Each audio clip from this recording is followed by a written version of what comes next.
안녕하세요. 가끔씩 사연 듣고 있는 30대 중반 결혼 5년차 워킹맘입니다. 남편하고는 연애 결혼을 했어요.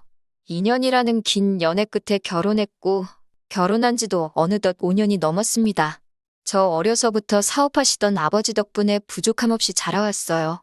연애할 때도 경제적인 어려움 하나도 없었습니다. 남편은 저와 반대로 어렸을 때는 엄청 가난하게 보냈다고 합니다. 과거에 회사 다니시던 시아버지가 IMF 맞고 회사가 부도가 나서 실직을 하게 되셨고, 그 뒤로 다시 취직을 하지 못하시게 되면서 가족들이 길바닥에 나앉게 된 상황에 음식 솜씨 좋으신 시어머니가 반찬 가게에 취직을 하셔서 일을 하시며 생활비를 버셨다고 들었어요. 차츰차츰 원래 주인이 해서 내놓던 반찬보다 어머님이 곁다리로 한두 개씩 해놓은 음식들을 찾는 손님이 많아지면서 가게에서 중요도가 오르셔서 월급을 많이 올리셨다고 들었고, 저와 남편이 연애 막바지쯤, 그러니까 결혼을 준비하던 시기에는 그 가게를 시어머니가 인수를 하신 해 만에 이런 이야기가 나오고 있었습니다. 덕분에 결혼할 때 시댁에서는 돈이 조금 필요한 상황이라 지원을 많이 받지는 못했어요.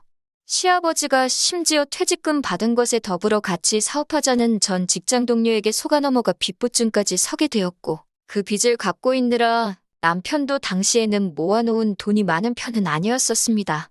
그나마 다행인 건 당시 저희 부모님이 여유가 있는 편이었고 저도 모아놓은 돈이 조금 있었다는 거예요. 사랑하는 사이인데 누가 돈을 더 해오는 게 뭐가 중요한가 싶었어요. 그때는 어차피 제가 결혼 후에 아이를 낳으면 남편 혼자서 벌어오는 수입으로 생활을 하게 될 텐데 한 집안의 가장이 되면서 평생을 일하는데 희생을 해야 했으니 당장 결혼 비용으로 누가 더 많이 쓰고 말고를 따지는 게 중요하다는 생각도 안 들었고요. 그렇다고 제가 모아놓은 돈이 억소리나게 많은 것도 아니고 친정 부모님이 아파트를 해결해 주셨지만 그것도 무슨 노른자 위 땅에 있는 몇십억짜리 집 해주신 것도 아니고 경기권 신도시 근처에 있는 지은지 조금 된 아파트 정도를 해주셨으니까요.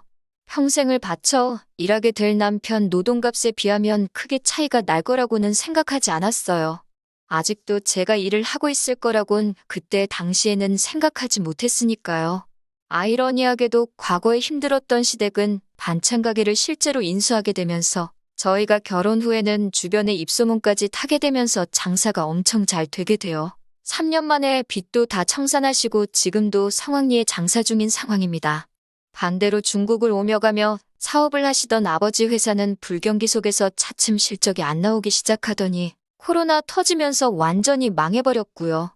아버지 사업이 망하기 전까지는 저도 집에서 전업주부로 살고 있었는데 집안 상황이 어려워지니 제가 일을 안 할 수가 없더라고요. 아무리 결혼할 때 먹고 살만해서 저희한테 집을 해주셨다 한들 남편 외벌이 가지고는 친정의 생활비 명목으로 돈을 보내기도 눈치가 보였고 액수도 둘이 벌어먹고 살기에나 적당하지. 양가 부모님 똑같이 챙기면서 모으기에는 모자란 부분이 있었으니까요. 또 남편도 연애 때도 그랬지만 입에 돈 아껴야지, 절약해야지를 달고 살았는데 결혼 후에도 그 버릇이 고쳐지지는 않았어요. 어렸을 때 힘들게 자랐다고 하니 오죽 힘들었으면 그래도 한참 때인 나이인데도 저렇게 갖고 싶은 거 참고 쇼핑을 가도 세일 코너 아니면 쳐다보지도 않고 그러는 모습 보고 안쓰러웠던 적도 있었거든요. 그런데 이제는 그런 모습이 정말 지치고 짜증이 나기 시작하네요. 남편이 친정 가는 걸 너무 좋아하거든요.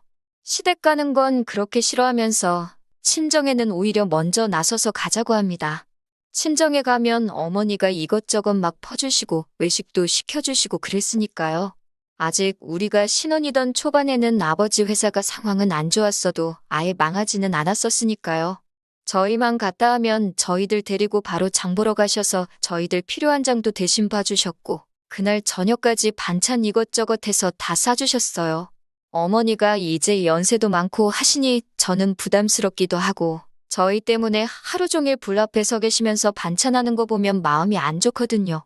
제가 음식을 못하는 것도 아니고 말했다시피 결혼 초반에는 전업주부였으니까 제가 해먹으면 되는 거였으니까요. 그래서 하루는 친정 가자는 남편한테 오늘은 가지 말자고 했어요. 남편이 왜 안 가냐고 집에 지금 김치가 없다고 김치 받으러 가야 된다고 하더라고요. 그 말 듣는데 어이가 없어서 김치 그거 얼마나 한다고 남들도 다 돈 주고 사 먹는다고 하는데 우리도 돈 주고 사 먹자고 했어요. 그랬더니 생각이란 건 1초도 하지 않고 대번에 김치는 장모님이 해주신 거 가져와서 먹으면 공짠데 뭐하러 돈을 써가면서 먹냐고 하더라고요. 참나, 엄마 김치는 땅 파면 나오는 건가? 저게 30살 먹은 사람 머릿속에서 나올 수 있는 말인가 싶었습니다. 정말 냉장고에 김치만 있다면 아침 드라마에서 본 것처럼 김치로 싸대기를 한 대 날려주고 싶더라고요. 그리고 시어머니가 반찬 가게를 하시는데 왜 김치를 꼭 우리 엄마 김치를 먹어야 하냐고 따졌어요. 그랬더니 남편이 거기는 돈 주고 파는 것이지 않냐고, 돈 주고 파는 걸 공짜로 어떻게 가져가냐, 그건 도둑질이라고 하는 거다. 오히려 저를 가르치려 들더라고요. 지네 부모님 건 돈 주고 사야 된다고 그렇게 챙기는데 또 장모님네서 가져오면 공짜 아니냐고 맛있게 처먹기는 다 처먹어 놓고 저희 엄마한테 감사하다고 선물이나 용돈 한 번 제때 준 적도 없어요. 한 번은 정말 저희가 부탁드린 적 없는데도 반찬통 커다란 것 여러 개 이것저것 싸가지고 찾아오셨어요. 제가 친정 가는 거 탐탁지 않아 했으니 거의 2주에 한 번꼴로 오던 저희가 친정에 통 오질 않게 되니 친정어머니가 무슨 일인가 하고 스스로 찾아오신 거죠. 반찬 가게 하시는 시어머니는 한 번을 먹고 싶은 반찬 있냐 물어보신 적도 없는데 이렇게까지 해주시니 너무 감사했죠. 그런데 남편은 그 상황에서도 차비라도 하시라고 용돈 조금 쥐어드릴 법도 한데 그런 것도 없고 너무하더라고요. 제가 조금 드리라고 눈치도 줬는데 양가의 용돈은 똑같이 드려야 나중에 말이 안 나온다면서 거절당했고요. 그 와중에 친정어머니가 싸다 주신 반찬 정리하면서 이 반찬통은 다 쓰면 돌려드려야 되나 묻고 있더라고요.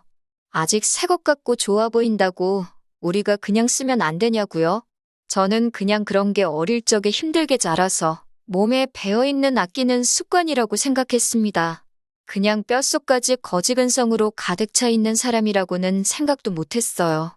아버지 사업이 기울게 되면서 집은 많이 어려워졌지만 그나마 다행인 건 아버지 회사가 망하면서도 빚은 그렇게 많이 지지 않았다는 겁니다.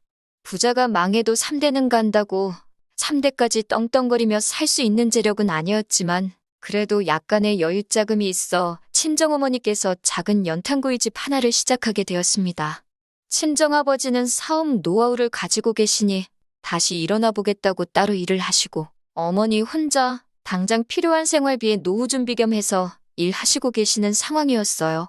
저도 혹시 모를 상황에 대비해서 혹시나 친정부모님께서 생활비라도 필요하시다 해서 드려야 할 상황이 온다면 제 돈으로 해야 여러 말 안 나올 것 같아 다시 일을 시작해야 할 것 같다는 생각에 다시 취직을 하게 되었습니다. 남편은 그런 제 속도 모르고 이제 둘이 일하니까 부자가 되는 건 순식간이겠다고 좋아라 하더군요. 저도 일을 시작하다 보니 몸이 피곤해서 주말엔 집에서 쉬고 싶고 친정어머니도 일 시작하시면서 저희 반찬해 주실 시간이 없으니 코로나 시작되고부터는 정말 단 하루도 찾아뵌 적이 없어요. 전화로 연락 몇 번 하는 게 다였고요. 하늘도 무심하지 그나마 야간 장사를 해야 돈이 벌리는 가게를 선택하셨는데 방역수칙 때문에 늦게까지 일도 못하고 가게를 일찍 닫아야만 하는 상황이라서 제 마음이 더 아팠습니다. 그런데 얼마 전 친정어머니로부터 충격적인 전화 한 통을 받게 되었습니다. 이런 말 하기 좀 모하다고 하시며 말을 쉽게 꺼내지 못하셨는데 요는 남편이 최근 들어 친구들이나 회사 동료들하고 친정어머니가 하는 식당에 가서 공짜로 먹고 온다고 하네요. 친정어머니는 처음에는 사위가 왔다고 고기도 평소 주시는 것보다 많이 주시기도 했대요. 처음에 친구랑 둘이서만 왔을 때 얼마 먹지도 않아서 그냥 가라고 한 적이 있는데 그 뒤로부터는 한 명씩 일행이 늘어나기 시작하더니 4명이서 오기 시작하고 급기야는 회사 사람들까지 데리고 와서는 2테이블에 4사람씩 나눠 앉아 8명이서 술이며 고기며 다 꺼내 먹고 나왔다네요. 당연스럽게 돈도 안 내고 그냥 간다고요. 자주 오면 일주일에 2번씩 왔다고요. 사위가 장모님이 하는 식당에서 밥 먹는 게 뭐가 문제냐 하실 분들도 있겠지만 과거에 반찬 이야기 할 때는 시어머니 반찬 가게 음식은 파는 거니까 돈 주고 먹고 집에서 살림하는 장모님이 한 반찬은 돈 안 내고 먹어도 된다는 논리를 펼치던 사람이 이제 와서 내로남불하고 있는 거잖아요. 어이가 없었어요. 요 근래 8명이서 왔을 때는 자신있게 장모님 계산할게요. 라고 크게 외치길래 이제부터는 돈 내고 먹으려나 해서 친정어머니도 내심 기뻤답니다. 그런데 계산한답시고 한 행동이 장모님, 여기 사위의 사랑이요. 하고 한 번 꼭 안아드리고 나왔다네요. 내야 될 돈은 안 내고 시덥잖은 애교 부리면서 가는데 이제 어머니도 더 이상 참을 수 없다고 하시면서 저한테 결국엔 연락하신 거예요. 정말 미치겠더라고요. 오죽했으면 베푸는 것 좋아하는 엄마가 나한테 전화로 이런 이야기까지 할까 싶었어요. 그래서 그날 저녁에 남편한테 그동안 나한테 말 안 하고 엄마 가게 가서 무전 취식을 했냐며 따졌는데 사위가 장모님 가게에 가는 게 어떻게 무전 취식이 되냐고 하더라고요. 가족끼리 고기 좀 그거 먹을 수도 있는 거 아니냐면서요. 그래서 제가 그러면 앞으로 나도 시어머니 반찬 가게 가서 아주 냉장고가 차고 넘치게 다 집어오겠다고 울음장을 놓았어요. 자기가 했던 말이기도 하고 저도 강하게 나오니까 아무 말도 못하고 씩씩대고만 있더라고요. 아무튼 이제 더 이상 다른 사람 데리고 가서 공짜로 먹고 오는 거 안 된다는 걸 충분히 이해시킨 것 같으니 그냥 저도 그쯤에서 넘어가려고 했지요. 그런데 정말 이 뼛속까지 남아있는 거지근성은 어디 버릴 수가 없는 건지 정말 남편의 어이없는 행동에 넋을 놓아버리는 일이 얼마 뒤 일어났습니다. 친정엄마한테서 또 전화가 왔어요. 제 남편이 또 친구들하고 다녀갔다고요. 목소리가 안 좋으시길래 엄마한테 혹시 또 돈 안 내고 그냥 갔냐고 조심스레 물어봤는데 다행히 어머니께서 이번엔 돈을 내고 갔다고 대답해 주시더라고요. 계산하고 갔는데 왜 전화 주셨냐고 물어봤는데 어머니가 뭔가 말을 꺼내시려다가 집에 남편 도착하면 알 거다 말하고 한숨 푹 쉬면서 전화를 끊으셨습니다. 무슨 헛짓을 하고 왔는가 오만 가지 생각이 드는데 문 열고 들어오는 남편 보면서 아주 기절초풍하는 줄 알았습니다. 양손 가득 비닐봉지를 들고 들어오길래 뭔가 해서 봤더니 엄마 식당에 셀프바에 있는 겉절이 김치를 싸가지고 왔더라고요. 이 미친 인간아, 이걸 왜 가져오냐 소리쳤더니 이건 엄연히 셀프바에 있는 공짜를 가지고 온 거라고 그게 뭐가 문제가 되냐는 식으로 당당하게 나오더라고요. 아침 드라마에서처럼 김치 가지고 싸대기를 날리지는 못했지만 그 봉지를 뺏어서 얼굴에다가 철푸덕 던져버렸어요. 봉지가 터져서 겉절이 김치로 범벅이 된 남편이 적반하장으로 밑반찬은 자기가 낸 돈에 포함된 거 아니냐고 하면서 뭐가 문제냐고 계속 큰 소리를 치고 있더라니까요. 더 어이없는 건 나중에 엄마한테 전해 들은 건데 친구들한테도 한 봉지씩 싸줬다고 하더라고요. 온갖 생색은 다 내면서요. 겉절이가 집에서 간단하게 만들기엔 김장보다 편하지만 식당에서 하는 건 김장 못지않게 어렵거든요. 거기에 요즘 경기에 사람 쓰기도 뭐해서 정말 주방일도 엄마 혼자서 하시는데 매일같이 한 달어이씩 하시는데 그걸 공짜라고 가지고 온 거예요. 남편한테 그 길로 당장에 부동산 가서 이 집 내놓고 팔리면 그 돈 친정엄마 드릴 거라고? 그러니까 너는 다시 니네 부모님 집에 가 있던가 하라고 했습니다. 멀쩡한 우리 집을 왜 파냐고 따지길래 이 집엔 네 돈 들어간 거 하나도 없으면서 무슨 낯짝으로 우리 집이라고 하냐고 따졌어요. 우리 집이라고 부르고 이 집 지키고 싶으면 당장 시댁에 가서 이 집값의 반을 받아오라고 그렇지 않으면 이 집에서 너랑 같이 사는 것도 다 끝이라고 해줬습니다. 그제서야 남편도 사태의 심각성을 깨달았는지 저한테 제발 그렇게 하지는 말자고 살살 빌더라고요. 하지만 저는 쉽게 끝낼 생각 없었어요. 앞으로 정상적인 결혼 생활을 유지하고 싶으면 당장 시댁에 가서 집값의 반을 받아오라고 저도 끝까지 고집을 부렸습니다. 그렇게 대판 싸운 뒤로 이제 반년이 넘었네요. 방역수칙도 완화되고 이제 늦게까지 장사할 수 있어서 엄마 식당도 어느 정도 궤도에 올라왔습니다. 현재 남편은 집세 명목으로 저에게 생활비를 제외하고도 한 달에 100만 원씩 따로 입금을 하고 있어요. 앞으로 60개월, 그러니까 5년간은 계속 저에게 달마다 100만 원씩 보내기로 했습니다. 친정어머니께서 보태준 돈의 반을 채우면 그때 가서 그만 받겠다고요. 이 돈이 다 모이면 엄마한테 줄 생각이에요. 목돈이 돼서 드리면 당연히 반대하실 테니 앞으로 천천히 친정부모님께 필요한 것들 제가 찾아다가 하나씩 사드릴 계획입니다. 아직 뼛속까지 물들은 남편의 거지근성이 100% 다 바뀌지는 않을 것 같아요. 처음에는 저도 시어머니 반찬 가게를 털어올까도 생각해봤는데 똑같은 사람 되는 것 같아 그건 싫고 남편을 사랑부실은 할 정도로 한번 바꿔보려고 합니다.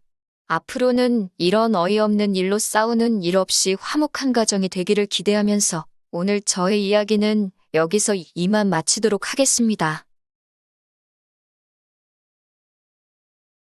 긴 이야기 들어주셔서 감사합니다. 오늘의 사연은 여기까지입니다. 구독과 좋아요, 알람 설정해주시면 앞으로 더 좋은 사연으로 찾아오겠습니다. 감사합니다.